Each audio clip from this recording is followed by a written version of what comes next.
look at them in Judges 9, but before we get there, there's a recap of what happened with Gideon very quickly.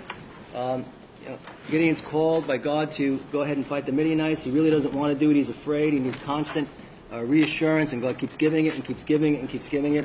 He finally, I think I said it in the sermon on Sunday, it starts with 32,000 men, God going against 120,000 Midianites. God pares that down to 32,000, to 10,000. He takes it all the way down to 300, and basically just gives them trumpets, torches, and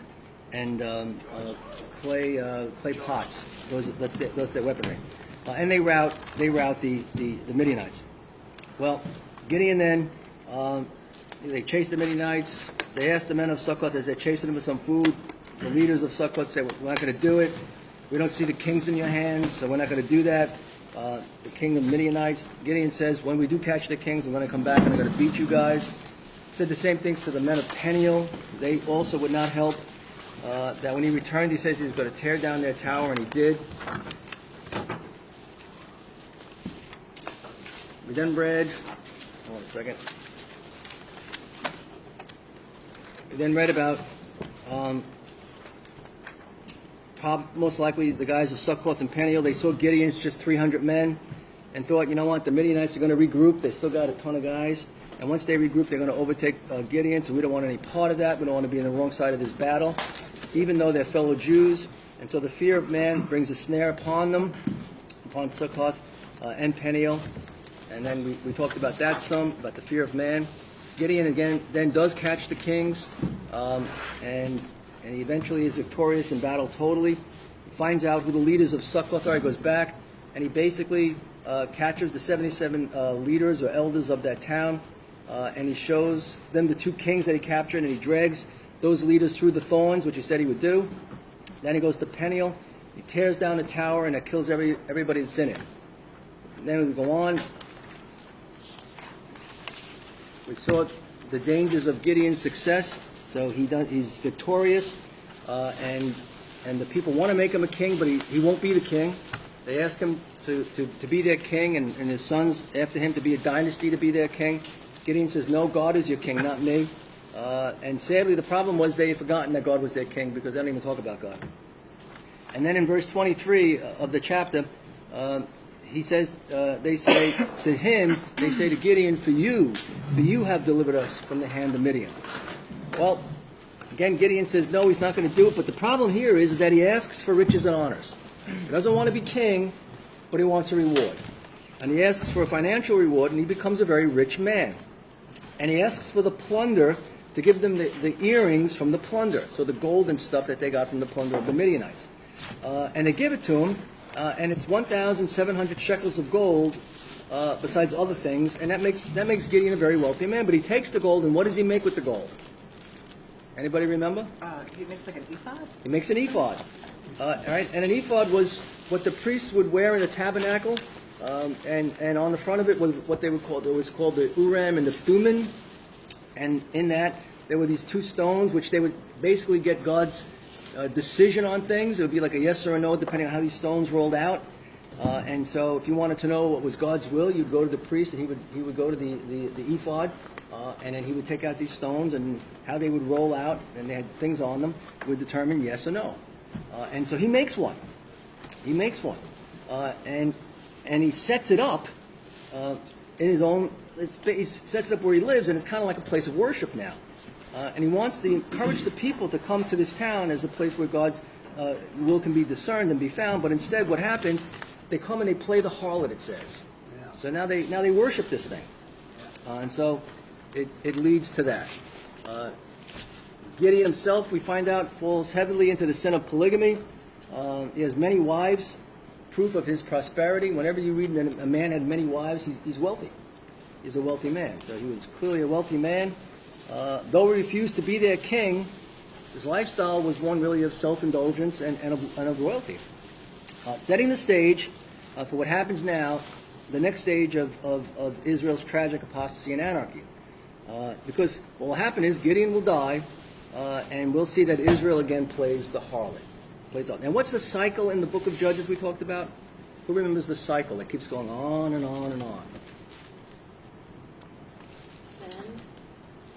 All right, so say it loud. Sin. Sin. Crying out. Judgment. Judgment. Bondage. Bondage. And then they cry out and they get delivered. All right, and then sin a again. season of peace, and then sin, and then God brings a judgment, and they cry out, bondage, and God delivers them. This cycle goes on and on and on and on through the book of Judges. All right, and so now we come to chapter 9, and we're going to read in verses 1 to 6. We're going to read of the conspiracy of this kind of rogue, wicked son of Gideon. He's really like a half son, if you will. And his name is Abimelech. So can somebody read verses 1 to 6? Chapter 9, I think I gave it to you. I'll read. Good.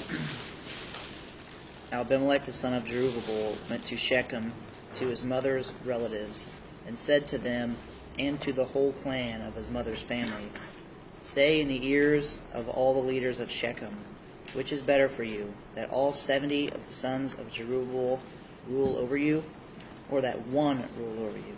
Remember also that I am your bone and your flesh. And his mother's relatives spoke all these words on his behalf in the ears of all the leaders of Shechem, and their hearts inclined to follow Abimelech. For they said, He is our brother. And they gave him 70 pieces of silver out of the house of Baal-berith, with which Abimelech hired worthless and reckless fellows who followed him. And he went to his father's house at Ophrah, and killed his brothers, the son of Jerubbaal, 70 men, one on one stone. But Jotham, the youngest son of Jerubbaal, was left, for he hid himself. And all the leaders of Shechem came together, and all at Beth Millo, and they went and made Abimelech king by the oak of the pillar at Shechem. Okay. And don't be thinking that he's the king of all of Israel. He's king of that little area. All right. Saul will become the first king of Israel. All right. So here's the deal. Abimelech is the son of a concubine who lived in Shechem. He lived in Shechem, and that means, well, tell me, what does it mean that he's the son of a concubine? What's a concubine? Like a girlfriend. Okay, like a girlfriend. A All lady right. that was What? made to just have a child for him, right? Right, and she's not his wife. She's a girlfriend. She's a woman that he has on the side, and that means that from birth though, he's an outsider. He's an outsider from his family, if you will. Right? Concubines were considered illegitimate. Concubine children were considered illegitimate, and they were not given an inheritance. So your sons would get an inheritance. Your oldest son would get the greatest inheritance, and then the ones under him would get it as well. And if you think about it, Ahimelech being the son of a concubine and not getting an inheritance and being illegitimate, it kind of sounds like us before we're saved, right? Kind of sounds like man's condition. We were illegitimate, right? When Adam sins, we fall with him. We're in him, right? His sin affects us. We're guilty in him, and now we become illegitimate. We're no longer entitled to an inheritance. In fact, what we get is a judgment or is damnation. And so we're like this guy in that sense. Well, Ahimelech, he's power hungry. He wants to lead. He wants to be the judge. He wants to be a king. And he knows by rights he could not have this. By rights he could not have this. So what does he do? He conspires to take it. And every judge is called by God. And they never seek it. They never seek it on their own. Right? Every guy that we've talked about so far, and we will talk about Jephthah, Samson, they are called to do it. Right? An angel of the Lord comes and says, "You're the man." Right? In Barak's case, it was Deborah. You're the man. You're the man that's going to do this. You're the man that's going to lead, this segment of people. But Ahimelech, he's taking it on his own. He's taking it on his own. And it reminds us, and it really reminded me well, it's the role of elder pastor in the church. Right? It is a position that no man should take to himself. It is a position that no man should just assume or declare himself to be. It is a position that God calls him to. Right? And it's recognized by the body, and he equips him to it and for it. Right? It's not something that anybody should just go ahead and do. And I have a feeling that, and I know that that there are men who just do it. But it really is a position that is recognized by the local body, whatever the local body is, and a man is called by God to do it, and he's gifted uniquely for it. And so, just reminded me of that. Now, a man can desire it, and it says, even being an elder, if you have that desire, it's a good desire. He desires a good thing, right? So it is a good thing, but it is a position that God has to gift a man for, i.e., as for Titus 3 and Titus 1 and 1 Timothy 3, he's got to be qualified for. He's got to be qualified for. All right, and it can't be manipulated to get it. No self-appointed. Should be recognized by the church. Appoint elders in every church. All right.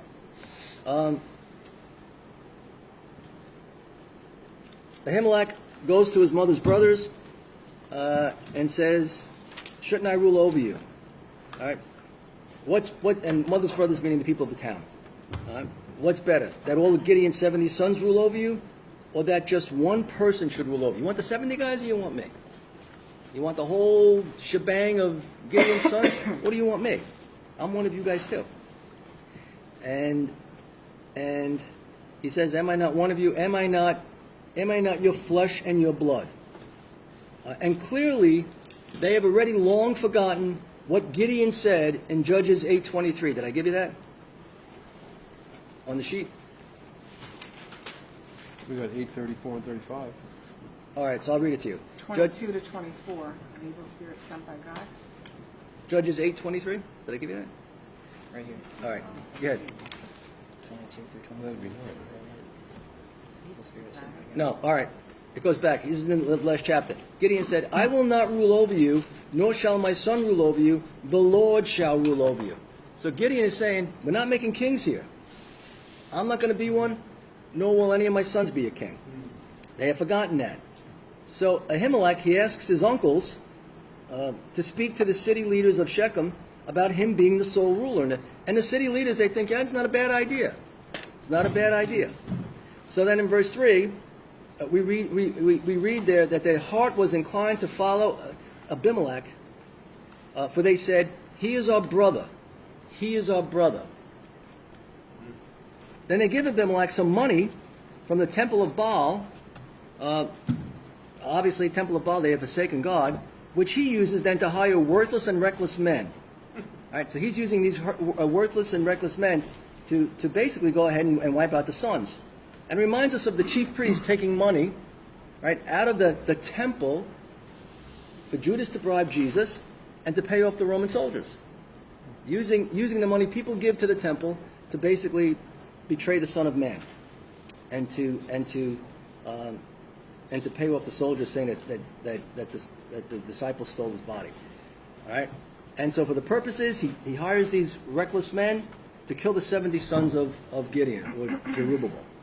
And these worthless men, it basically means losers. These guys are losers. These are men of no character. They are not truth tellers.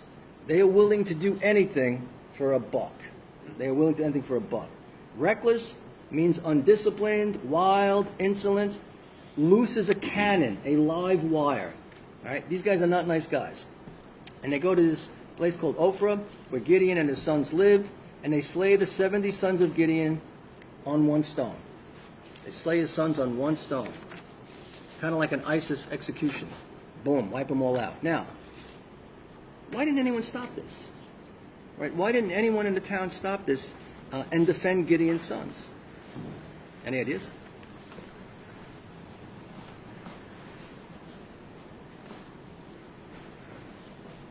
Well, we're going to get the answer if we go back a chapter. Now read 8:34 and 35. Chapter 8:34 and 35.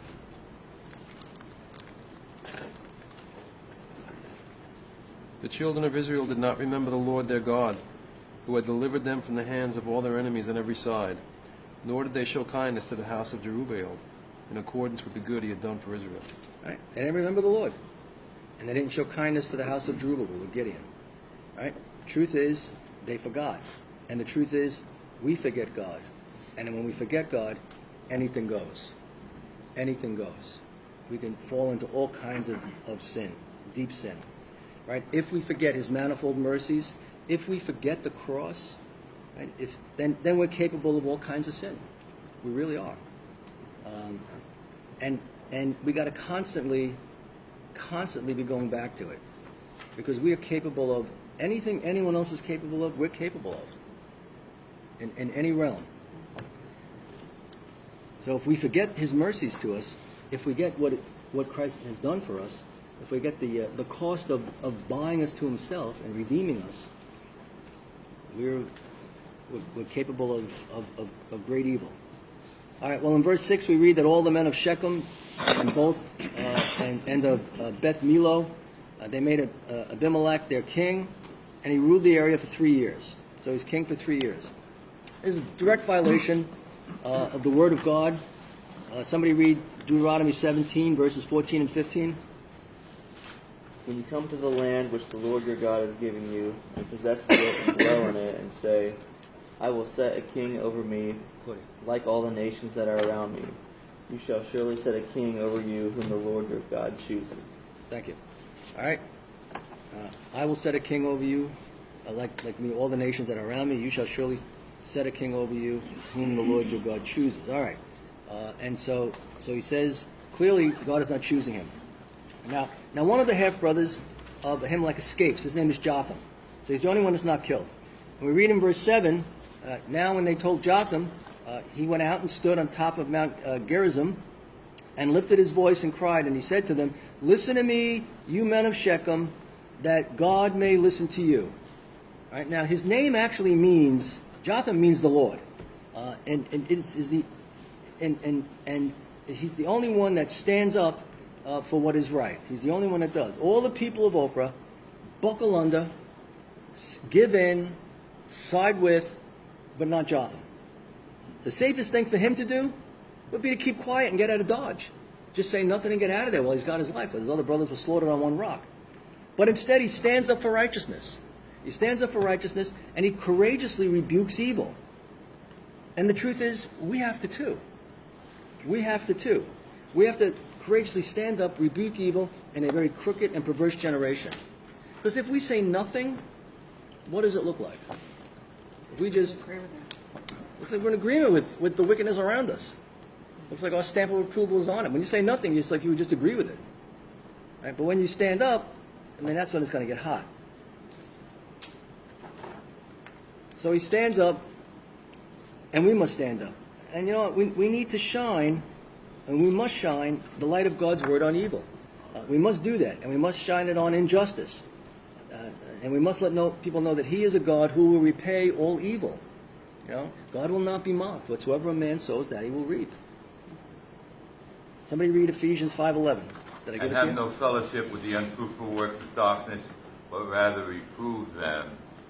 All right, And reprove them. thinking of going to 2 Corinthians 6, what fellowship has with lightness and darkness, unrighteousness and righteousness, going as far as Galatians 1:13, for ye who He has taken out of the kingdom of darkness and translated into the His kingdom of kingdom, into His marvelous lightness. Yeah. And like we were saying, we have no fellowship as far as going to parties. Myself, I was telling my daughter this, and as far as with the lost of this world, myself, and basically I just come with a glorious gospel, and basically we can't sit in there, and we're going to be taken out into deep choppy water if we try to do that. I know that you're young and everything like that, because I know this evangelist that went into the bars, you see, trying to evangelize to them in there, and they really didn't get any place at all, you see.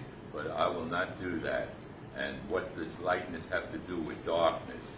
What does Beelzebub have to do with Christ, you see? And it's... What does the temple of God have to do with idols? Bob, what was the last word in Ephesians 5:11? Would you say, but rather reprove them? Rather reprove them. All right. Very good. So another use of that word reprove is expose. Rather expose them. All right. So he says, have no fellowship with the unfruitful works of darkness, but rather expose them. How do we do that? How do we expose the unfruitful works of darkness? Calling it what it is, sin. Calling it what it is. Bringing the word, Bring the word. you know, because Yeah. we like to flavor our sin and make it sound nicer. You know, you were partying instead of being drunk. You're not a drunkard. Just Right. partying a little bit. I a moral failure instead of sexual immorality. And then, Pastor, we are called to be holy. Blessed be the God and Father of our Lord Jesus Christ, who has blessed us with all spiritual blessings In the heavenly in places. Christ Jesus. He has chosen us before the foundation of the world. Why? To be holy and blameless. So we come like the Apostle Paul. He was determined to know nothing but Jesus Christ and Him crucified. We come in there, we come with the gospel, we smile, we take the shots, and we just preach Christ, Christ, Christ, that if you don't know Him, you are lost. And if you don't know Him, you are heading directly to hell. You have to be covered by the blood, by His righteousness. You got to be regenerated. Amen, Bob. Preach, brother. Well, the psalmist said in Calvinist doctrine. the psalmist said in Psalm 94:16, he said, "Who will stand with me? Who will stand with me against those who practice iniquity? Who will stand with me?" It's a question. All right. Now, can you give examples, maybe of yourself or others, who have stood up when no one else would? In history, certainly in the Bible, there are many of them, but maybe in practical living. Any examples of those who stood up when no one else would? All right, Martin Luther. We're going to celebrate the 500th year of the Reformation. In fact, the 5 solas will start on Sunday. Sola Scriptura on Sunday, Scripture alone. All right, and he did quite. And we'll watch the movie on the 16th or 9th or whatever the day is. Yeah. All right. It's like a commercial right here. All right. Yes, brother. The sign is of our Declaration of Independence. Yeah, those They guys stood up. against the evils of the King Yeah, of England, and many of them suffered for that. yeah, and there were some of those men who were born again believers, I believe. We Bob? go to the Bible and we see Agrippa, how the great Apostle Paul stood before him, how he stood with Felix, and he didn't fold. Amen. William Wilberforce. Excellent one. Yeah. William Wilberforce. What did he do, Claude? He stood up in England for over 20 years and fought Parliament and fought for slavery. And he the won. end of slavery. Yeah, he was He able ended to up winning. wipe out slavery in England. That's right. All right, Martin Luther, William Wilberforce. Any examples just in our own lives that we know about? I know you don't want to probably talk about yourself, but maybe someone else. You Reagan know? stood up against communism. Who did? Reagan, Ronald Reagan. Reagan. All right. Yeah. Down the wall. Yeah. Tear Look down the what wall. Tinsdale did to Bloody Mary, did to Tinsdale in 1533. That basically they put the chain around his neck and then blew him up in acid and dynamite. And these Tinsdale stood, I'll tell you, and those reformers, those Calvinistic reformers, that they stand, they stood. John Calvin and all of the great Calvinists of the past, especially the great George Whitefield, how he stood. Yeah, and you know what? I mean, so those are big, broad ways, but I mean, just in little ways we do as well. You know, and at work when you know everybody's like cheating on the time card, and you say I can't do that, or lying for the boss, you say I can't do it. You know, or you know, cheating on taxes, I can't do it, or whatever.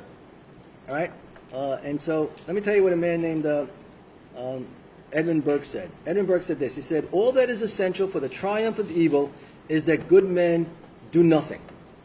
All that is essential for the triumph of evil is that good men do nothing."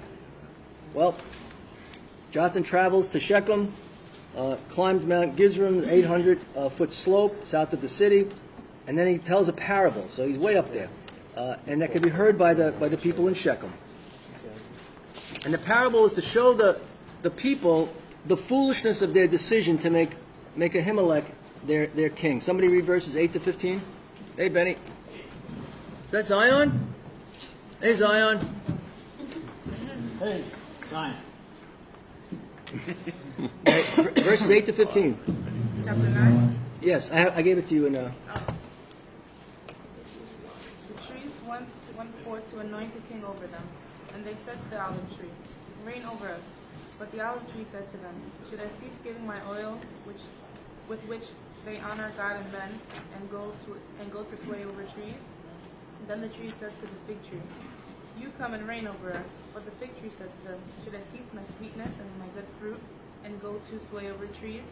Then the tree said to the vine, "You come and reign over us." But the vine said to them, "Should I cease my new wine, which cheers both God and men, and go to sway over trees?" Then all the trees said to the bramble, You come and reign over us. And the bramble said to the trees, If in truth you anoint me as king over you, then come and take shelter in my shade. But if not, let fire come out of the bramble and devour the cedars of Lebanon. All right. So he uses a parable about different trees asking to become king, or asked to become king. The trees want to anoint a king over them. So they ask the olive tree. Then they ask the fig tree. Then they ask the vine. And they all say, no, I don't want to do it.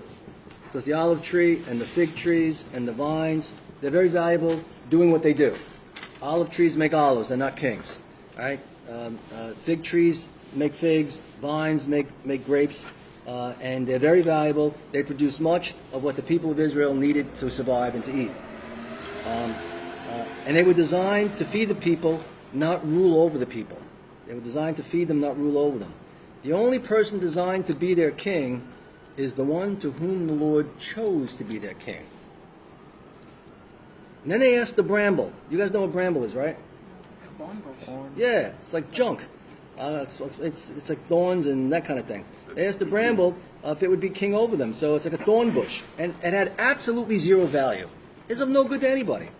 Right? It was a shrub full of like spines and stuff, twisting and tangling and useless, like a useless mess. And it bears no fruit. It's not good. It's not good for wood. Nothing. It's not good for construction. Just a large bunch of bramble. It's not good for shade. It's a hazard to the flocks because if they get caught up and it's going to hurt them. Its only real use was to dry it out and to use it as fire starter, which would start quick and then burn out fast. So it's useless. And it often caught fire pretty easily and burned out while it was on the ground. So nobody would go and take refuge in the shade of bramble. Just wouldn't do it. Right? And it kind of says to us, if we think about it, it's kind of like a false religion or a false gospel. Nobody's finding refuge in a false gospel. Real refuge. Real protection, real security, real safety. There's no value in a false gospel. Jonathan's point of this whole thing is that if you've done the right thing by slaughtering Gideon's sons, by making Ahimelech your king, then be blessed. Good for you. If you've done the right thing, then be blessed that you slaughtered 70 men on one stone and you made this guy your king. But if you haven't done the right thing, then you've chosen bramble. And you've chosen a worthless thing and a worthless man to lead over you. Well, you've chosen a worthless man. And you will get what you deserve for that. Right? And both you and he will be burned in the end. And the truth is, listen, people choose worthless things to rule over them, to master them, to be their gods. They choose worthless things. Right? Give me worthless things that people choose to worship and to follow and to be their master. What are the worthless things they choose? Social media. What? Social media. Oh, you heard it. Yeah, social media, money, lust, Sports. sports. Themselves. What's that? Themselves. Themselves. That's a worthless thing. Yeah, it is. Yeah, we choose worthless things that have no value. We choose bramble to rule over us. All right. Well, in verses 22 to the end of the chapter, we see the downfall of Ahimelech, and we see what's going to happen to him. So in verses 22 to 24, we see an evil spirit is sent by God. Did I give you that, 22 to 24? Yeah. Somebody want to read that? After Abimelech had reigned over Israel 3 years, God sent a spirit of ill between Abimelech and the sons of Shechem. And the men of Shechem dealt treacherously with Abimelech, that the crime done to the 70 men of Jerubbaal might be settled and their blood be laid on Abimelech their brother, who killed them, and on the men of Shechem, who aided him in the killing of his brothers. All right, so for 3 years it looks like evil is triumphing. It looks like the bad guys are winning. It looks like things are never going to get better. But evil cannot and it will not prevail. It cannot and it will not prevail. Jesus said in John 16:33, "These things I have spoken to you, that in me you may have peace.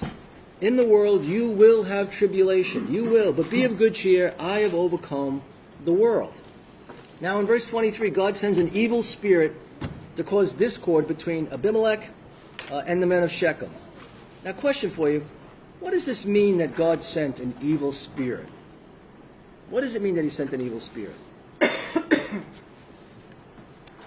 kind of an odd statement when you think about it. He also, this is not answering the question, but he also did the same thing with Saul. Yes. He sent an evil spirit. Yes, he did. And I would say off the top of the hat, when you're regenerated, that's not going to happen. And Abimelech wasn't regenerated. Saul was never saved. And Right. basically, so that might have something to do with But it. but what does it mean that God sent an evil spirit? Who's he sending? Why is he sending them? Could it mean that he gave a person over to what was already in them, that idolatry, that murderous spirit, that jealousy? I think that's one possibility. But I think there's one more. Very good. His sovereign will, he wanted it to be done, and that's how he was going to do it. It's the same thing when he raised up Cyrus. Right, in, yes. Isaiah 45. You're right, but she's got one possibility. That God hardened their heart? Might have All right, also. all right. Well, do you guys remember when Paul gets the thorn in the flesh? Yeah. All right, who sent to buffet him? Well, it's Satan. Satan. All right, and so now who gave him the thorn in the flesh? God did. All right, and yet Satan was a part of this Plan. this plan, right? So here's what I think. I think Tanya's got one part. I think it could mean two things. It could mean that God gave them up to their own heart's desires, to think ill of one another, and to grow jealous, and to basically, go to war with him. All right? Very possible. Another possibility is this. God gave permission to Satan, or a demon, to stir up suspicions and jealousies and hatred and ill will, to sow the seeds of discord and contention among them. And so God even uses the wicked to fulfill his end. That's what he did with Job, right? Job Well, yeah, 15. God gave Satan the green light. All right, you can do anything you want, but you can't touch his body, or you can do anything you want, but you can't take his life. But wasn't Job all about integrity? Yes, he was. No, Right. but it says he would doubt, or he will lose his integrity, and that's what his wife said, give up your integrity. Right. So it was all about. Well, Satan said he'll deny you because you protect him and you give him stuff. And he said, no, he won't. He's a righteous man. All right, See, but when the- you read Romans 9, it draws it all out. And what it's showing there in Romans 9, and then finally it comes to, nay, but oh God, who shall reply against God? And it's showing he hardens who he hardens. He gives Right. mercy on who Right. has mercy. It's Right. his plan. It's his sovereign will that this is going to be done, and nothing can support it. Right. So, but the question was, like, what is the evil spirit that God is sending? And it's either what Tanya said. Basically, he's allowing them. He's giving them over to their own hard hearts. Kind of like Romans 1, the end of Romans 1, like 21 down kind of thing, where God gives sinners over to their iniquity. And or he gives permission to Satan or the demons to go and to wreak havoc. Right? Remember what Jesus, when he said he prayed, when the day before he goes to the cross, he says to Peter, he said, Satan is seeking to sift you as wheat, but I have prayed for you. I have prayed for you. And when you return, I forget how, I'm paraphrasing it badly there, but I have prayed for you. In other words, Satan wants to wreak havoc with you, and he does, actually. Right? Tried Jesus. Excuse me? Wow. Tried Jesus in the desert. Yeah. We see that Yeah. in the strong man armed, you see in the palace. That's a tremendous parable that takes place there. You know that parable. Yeah. So, and actually, concerning the more Saul, which Bob, you said Saul, right? 1 Samuel 16, 14 and 16, it says, now the Spirit of the Lord departed from Saul, and a harmful spirit from the Lord tormented him. And again, I think it's the same scenario. Right? In Judges 3:10 and in 6:34, God sent his Spirit to help his chosen, men who were going to deliver his people. Now he sends an evil spirit to destroy a wicked ruler. So he sends his Spirit to empower and enable the judges that he calls to deliver, the Jews from whatever the turmoil is at that time. And now he's sending an evil spirit to destroy a wicked ruler. I think it's very important what you said with Saul. I'm sorry for interrupting. For everyone here, the TV evangelist will show that Saul lost his salvation. He was never saved. Yeah, Saul was never a saved man. I mean, he had many blessings, and Lord knows he had contact in many ways, but he was never a saved man. All right, and so And so when this evil spirit comes, it brings ill will, jealousy, distrust, hate, and God allowed this to work as a punishment for the murder and for his murder and idolatry. And he allows it to work on him. Now the question is this. Is God then responsible for sin if he sends the evil spirit? No. All right? No. He's not responsible for sin. Somebody read James 1, 13 and 14. Betty taught this about 2 months ago. You should know it. Let no one say when he is tempted, I am tempted by God. For God cannot be tempted by evil, nor does he himself tempt anyone. But each one is tempted when he is drawn away by his own desires and enticed. All right. He just allows us to do the evil that's in our hearts and that our hearts are capable of. He hands us over. He lets us do it. He removes, if you will, his restraining hand. You don't know, in the world right now, God's hand is restraining. Listen, if God pulled back everything, we would toast each other. There would be 100% anarchy. All right? The fact that there's even government, that's the restraining hand of God. The fact that there's law and order in many nations is the restraining hand of God. But if you take that away, if he pulls his hand back, then anything goes. Right? And anything does go. So it's he removes the straining hand. In Romans 1, because of the wickedness of men and women, how they exchanged the truth of God for a lie and worshipped and served the creature rather than the Creator, we read in verse 25 that he gave them up. He gave them up to their vile passions. All right? You want to be men with men? Right? Which is unacceptable to God, which is an abomination? Do it. Women with women? I give you up.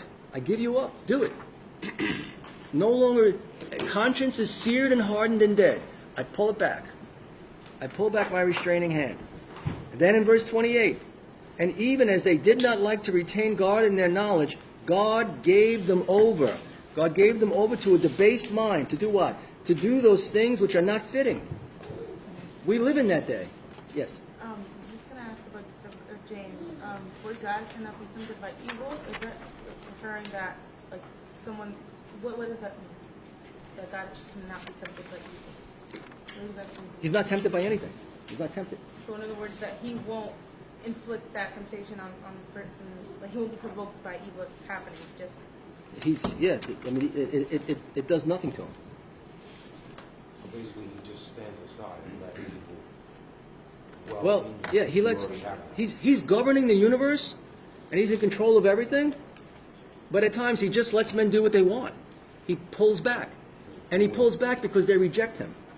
They reject his law, they reject his word. Listen, we're living in that day now, guys. You know? I mean, if you're alive, if you've lived for the last like 30 years, you know there's been a great sliding down going on. There's been a great spiraling into the toilet, so to speak. Just in many ways, but certainly in the sexual area, and just in the great evil area, and the wickedness of men's hearts. What was unacceptable 30 years ago is now not only acceptable, but it's becoming the law, and it's becoming, praised. It's say there? It's becoming praised. Praised, yeah. So what was shameful 20, 30, 40 years ago is now exalted. It's mainstream. Yeah. And so and it's God is what's happening. You reject. He says, all right. And he pulls back and says, now you're on your own. Now he gives you over to this vileness and the debased mind that you have. And you just go deeper and deeper into it. And you're just storing up more and more wrath on the day of wrath. Right? So God is not the author of evil. But on the other hand, he does allow evil. And he uses evil, here it is, to accomplish his purposes. He uses evil to accomplish his purposes. Right? Because we know that God is just, because we know that his actions in this incident were just, we know that God may use people's evil to accomplish his righteous purposes. He does not cause the evil. He does not cause the evil actions, but he uses it to fulfill his will. And you don't see this anywhere better than the cross. I mean, tell me all the evil that God allowed and used at the cross. I mean, there's a ton here. Judas betraying him. Judas, it's prophesied in the Psalms that he's going to do it. You don't think Jesus knew it? He said, one of you will betray me. He said, it's better if that man will never be born. Better a millstone be hung around his neck and he would go to the bottom of the sea. All right, so he knew what he was going to do, but he let him do it. Because he knew he had to go to the cross. Benny. Joseph, What? Joseph and his brothers All right, I was talking about Jesus and the cross first. We'll go to Joseph in a second, but you're absolutely right there. All right? Tell me the evil that happened at the cross that God used for his own purposes. Mistrial. They tried him at night. That was wrong. It broke the law. They broke about 20 different laws on those. The 3 trials. Yeah, all those trials were a sham. The 3 with the Romans and the 3 with the Jews, the Jewish leaders, they were all a sham. They all broke every law in the book. What else? The people asking to free Barabbas. Barabbas. Right? Okay. Listen, the fact that he even given the death penalty, Pilate says, I find no fault in him. He's done nothing guilty. He's guilty of nothing, and yet he still crucified him because he was bribed by not bribed, but the Jewish leaders said, well, we're going to report you to Caesar. Wasn't it against Roman law that they could kill somebody also? The Jews couldn't do it. Yeah, that's what I'm saying. The Jews couldn't do it, but the Romans could, and they did. All right? I mean, the trials were a sham. The arrest was a sham. They did it in the middle of the night. They did it under the cloak of darkness. The Sanhedrin never did it at nighttime. They broke every one of their own laws. They didn't allow him witnesses. They didn't allow him witnesses, is right. They concocted all kinds of false witnesses, making all kinds of faulty statements. And on and on and on. I mean, evil on evil. Listen, he should have never been scourged.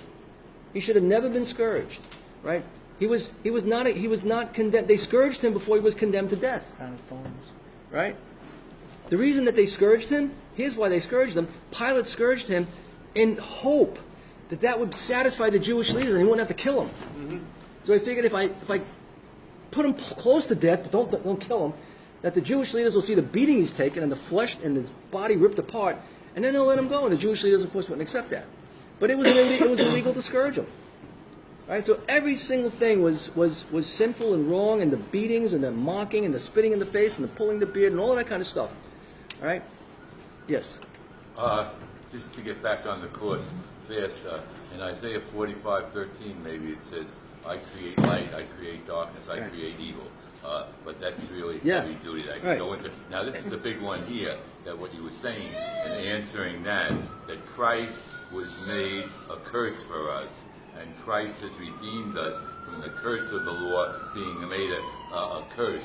And that is showing something that you're talking about with the cross, that he had to be made a curse for me. Any man hangs on a tree is a curse, and basically he had to die. Right, and so the point here is, God allowed all kinds of sin, all kinds of evil, all kinds of wickedness to literally be levied against his beloved Son. He allowed it. Men are guilty for it. Remember what Peter said in Acts 2? He said, you killed him. You killed the Lord of glory. You crucified him. Right? He said, you did it. It's your sin. It's Judas' sin. It's the Jewish leaders' sin. It's the Romans' sin. It's their sin. Right? But he said, but it was the foreordained will of God. Because it was God's will that he go to the cross. It was God's will that he save sinners. That was the decree. Brother. What? That was the decree. Yeah. That was before the foundation of the world. Yeah. He would be the lamb that would be slain before the foundation of the world. And so God is not the author of sin. Men, everything you and I do, we will stand before God for if Christ hasn't stood already for us. Amen. Everything we do, every thought, every word, every deed, we will stand for what we do against God. If Jesus hasn't paid for it, we're charged as guilty with it, right? And it's against us. But even then, God uses our sin. So, Benny, you were saying about Joseph and his brothers, right? His brothers hated him. They were jealous of him. They threw him in a pit. They were going to kill him. They sold him into slavery. You know the story. 13 years later, he basically saves the nation of Israel by becoming the second in command in Egypt and bringing his family into Egypt, and they have food during a big famine, the whole thing, right? And yet, he said, you did it for evil, but God meant it for good. All right, let's move on. God allows the evil spirit as divine punishment for the idolatry and the mass murder on both Abimelech and the men of Shechem. The people were reaping what they had sown. He who sows to his flesh will also reap, will of the flesh reap corruption. This shows that he sovereignly rules over the universe. Even Satan could not attack Job without God's permission. God has to allow everything. In verse 25, we read the men of Shechem set men in ambush against him, that's Abimelech, on the tops of the mountains, and they robbed all who passed by them along the way, and it was told to Abimelech. All right, so the people of Shechem made Abimelech their king, and now they're rebelling against him. So they set up an ambush against him, but Abimelech finds out about it. Now somebody read verses 23 to 26 to see this confrontation with this guy named Gaul. 26 to 33. 26:33. Good, Dan. Now Gaal, the son of Ebed, came with his brothers and went over to Shechem. And the men of Shechem put their confidence in him. So they went out into the fields and gathered grapes from their vineyards and trod them and made merry. And they went into the house of their God and ate and drank and cursed Abimelech. Then Gaal, the son of Ebed, said, Who is Abimelech, and who is Shechem, that we should serve him? Is he not the son of Jerubbaal? And is not Zebul his officer? Serve the men of Hamor, the father of Shechem. But why should we serve him? If only this people were under my authority, then I would remove Abimelech. So he said to Abimelech, Increase your army and come out.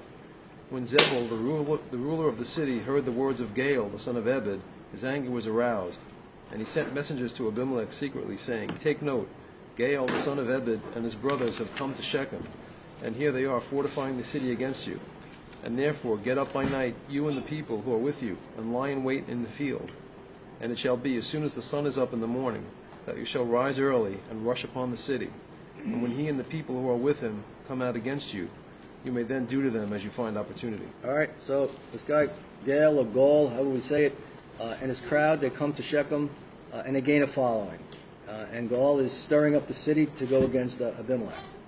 But this guy named Zebul secretly sends out messengers to Abimelech, telling him about this guy Gaul.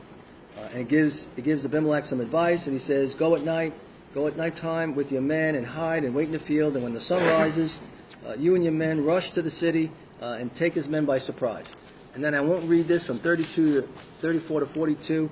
Basically, it plays itself out where Abimelech and his men, they battle with Gaul and his men, and they drove Gaul and his men, they drive him out of Shechem.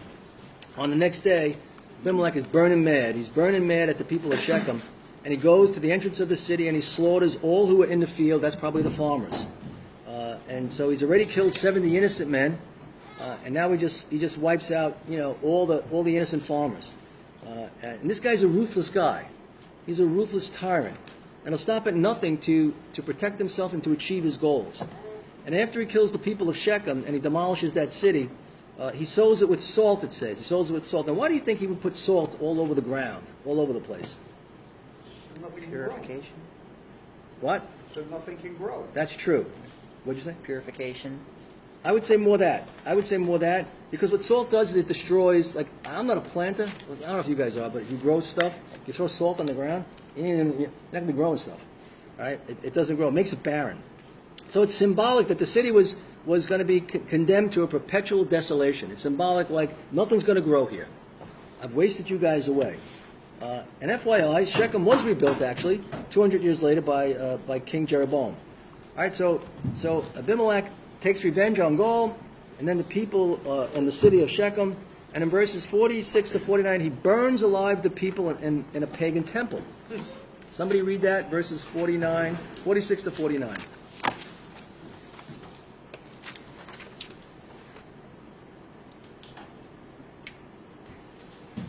Now when all the men of the tower of Shechem had heard that, they entered the stronghold of the temple of the god Berith.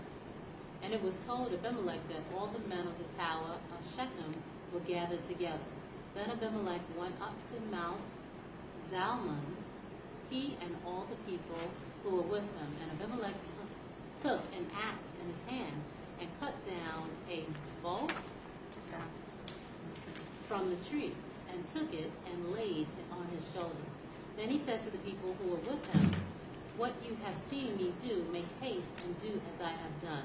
So each of the people likewise cut down his own bow and followed Abimelech, put them against the stronghold, and set the stronghold on fire above them, so that all the people of the tower of Shechem died, about 1,000 men and women. All right, another slaughter right there.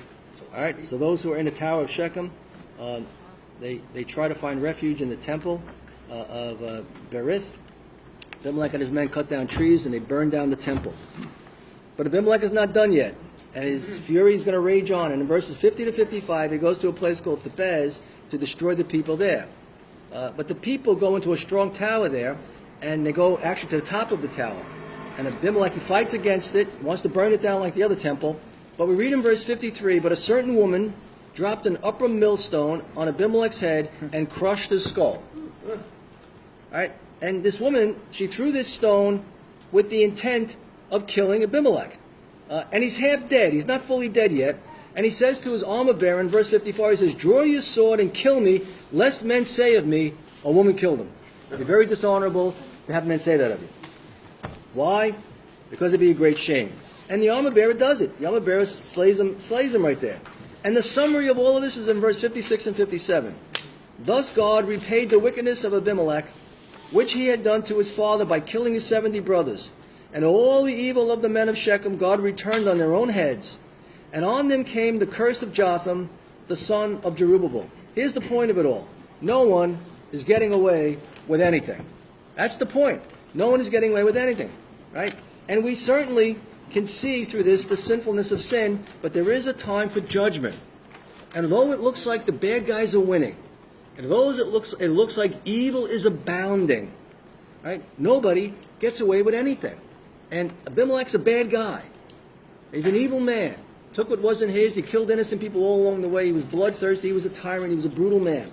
Right? But in the end, your sin finds you out, the Bible says. It always finds you out. And so God judges sin. Right? And the people of Shechem and Abimelech, they were judged. And in the sense that they lose their physical lives. That's like a judgment physically. But you got to know, and I know you know, that there's an eternal judgment. Right? There's an eternal judgment waiting for all men. And you know, people say all the time, well, you know, at least he's out of his misery. No, not really. If he dies as an unsaved man, he knows nothing but misery. You know, you can be racked with stage 4, 5, 6, 7, or 8 cancer, if there's such a thing, and be in great misery here, and the misery is a whole lot worse coming. And so all men will stand before a holy God, and that's the point of this: is that Abimelech got away with nothing. Right? His sin found him out, and we're going to go and eventually see where, you know, this is leading, of course, to David, God's first real king, or the king that God appoints, until ultimately the son of David, who obviously, you know, takes the judgment for us, you know, as our substitute. All right. Any questions on this very interesting character? Bob, one of your favorite texts, right? What? Yeah. I was, I was moved when you said the reign of sin, you know, and thank God it's the reign of grace now, because any Christian is under the reign of grace. We're either in the reign of sin or the reign of grace. By one man's disobedience, many were constituted sinners, and by one man's righteousness, obedience, the disobedience were constituted sinners. By one man's obedience, many were constituted righteous. And the big verse for everyone should remember when they wake up is knowing this, that the old man was crucified if you're regenerated, that the body of sin might be destroyed, that henceforth we will not serve sin, and everyone should try to wake up out of the bed the first thing in the morning saying, likewise, reckon yourself to be dead to sin and alive unto God. I'm using the word in the Lord Jesus Christ. It's a better word than through. In the Lord Jesus. Amen, Pastor? Amen, brother. Amen. All right, any last thoughts? Glenn, anything back there? Good to see you, brother. Sorry, I missed most of it, but it sounds good.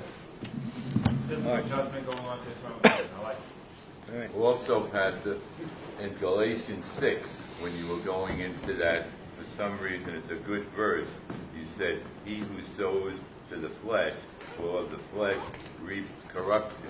And the great apostle Paul in Galatians 5 is saying how he's being persecuted on that circumcision, and then he goes that a circumcision or uncircumcision profits nothing but new creation. But God forbid that I should glory save in the cross of the Lord Jesus Christ, in whom the world was crucified unto me, and I unto the world. And that's by God's grace that I come every day, not with philosophy or not with anything else, but just coming with the blood and the righteousness of Jesus Christ. On Christ, the solid rock I stand. All other ground is sinking sand. Amen, Vincent? That's Calvinism. I'll go with you on that. All right, Janet, good and loud, because... I just want to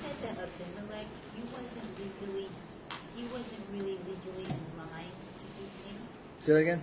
You said that Abimelech wasn't legally in line to be king? Wasn't legally Abimelech in line. wasn't in line to be king. No, he couldn't. Well, there was no king. No one was in line to be king. But